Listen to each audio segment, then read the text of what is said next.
Hello everyone, কেমন আছেন সবাই? আশা করি সবাই ভালো আছেন। আমরাও ভালো আছি। আজকে সকাল থেকে দুপুর পর্যন্ত কি করলাম তোমাদের সাথে ছোট্ট একটা ব্লগ শেয়ার করছি। সকালে বানাচ্ছি রুটি, একটা হচ্ছে পেঁয়াজ কাঁচা লঙ্কা দিয়ে রুটি। এই রুটিটা খেতে ভালো লাগে খুব, এর জন্য আজকে বানাচ্ছি, তাই ভাবলাম তোমাদের সাথে শেয়ার করি। এই তো কথা বলতে বলতে রুটি বেলা হয়ে গেছে আমার। এইভাবে রুটি করে খেলে খুবই ভালো লাগে। এই তো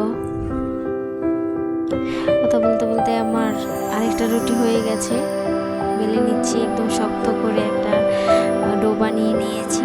এত পাতলাও করা যাবে না, এত মোটাও করা যাবে না, এইভাবে রুটিগুলো বানাতে হবে। এই তো কথা বলতে বলতে আমার রুটিগুলো দুইটা রুটি ভাজা হয়ে গেল। নরম করে ভাজবো যাতে খেতে ভালো লাগে। তোমরাও বাসায় ট্রাই করতে পারো। এই তো কথা বলতে বলতে আমার বাসনগুলো বেজে নিচ্ছি এখন এক এক করে। এখানে এক এক করে বাসন, এখন বেসিনটা পরিষ্কার করে নিচ্ছি ভালো করে। এখানে একটু আটা পড়েছিল, এর জন্য পরিষ্কার করে নিচ্ছি। এই তো রুটিগুলো রেডি। এখন একটু চা করে নেব। সকালে চা না খেলে ভালো লাগে না, আদা চা করবো আজকে। আদা চাটাই ভালো লাগে সকালে খেতে। এই তো চাটাও হয়ে গেল, চাটা খাওয়া হয়ে গেছে। এখন দুপুরের প্রিপারেশনের জন্য কই মাছ রান্না হবে আজকে। এখানে মা কেটে নিচ্ছে, আমি একটু ভিডিও করে নিয়েছি। এই তো কই মাছ কার কার পছন্দ সবাই কমেন্ট করো। এখন তোমাদেরকে নতুন একটা জিনিস দেখাবো, সেটা হচ্ছে কিভাবে মানে সহজেই লতাগুলো বেছে নিতে পারবা। এইভাবে একটু মাজনির সাহায্যে তোমরা লতিগুলো বেছে নিতে পারবা। অনেক কম সময় লাগবে, বেশি সময় লাগবে না। চাইলে তোমরা বাসায় ট্রাই করতে পারো এই হ্যাকটা।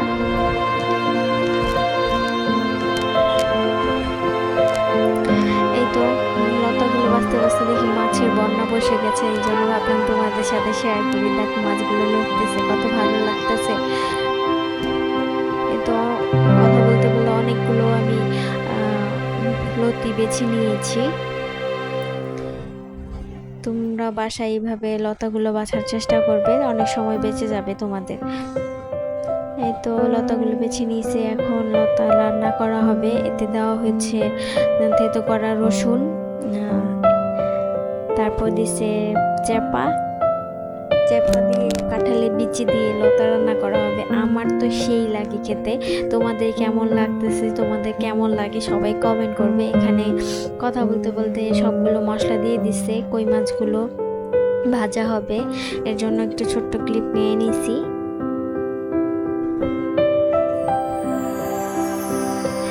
এই তো অনেকটা জল উঠেছে, দেখতেই পাচ্ছ লতাগুলো থেকে। লতাগুলো হয়ে গেছে। আমার কিন্তু শুটকি দিয়ে লতা অনেক ভালো লাগে। মাছগুলো ভাজা হয়ে গেছে, এখন দিয়ে দিচ্ছি মাছ রান্না করার জন্য পেঁয়াজটা ভাজা হওয়ার পর দিচ্ছে পেঁয়াজ বাটা, লবণ, হলুদ, মরিচের গুঁড়ো পরিমাণ মতো দিয়ে দিচ্ছে। দেখো এই কালারটা যা আসছে না, খেতেও অসাধারণ হয়েছে। আমার মতো কে কে কই মাছ পছন্দ করো সবাই কমেন্ট করবে। তো ঝোলটা জাল হয়ে গেছে, কাঁচা লঙ্কা দিয়ে দিয়েছে, এখন মাছগুলো দিয়ে দিল।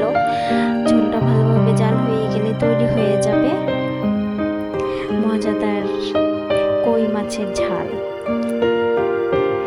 আজকের রান্না এই পর্যন্তই। সবাই ভালো থাকবে, সুস্থ থাকবে, আর আমাদের পেজটা ফলো করবে।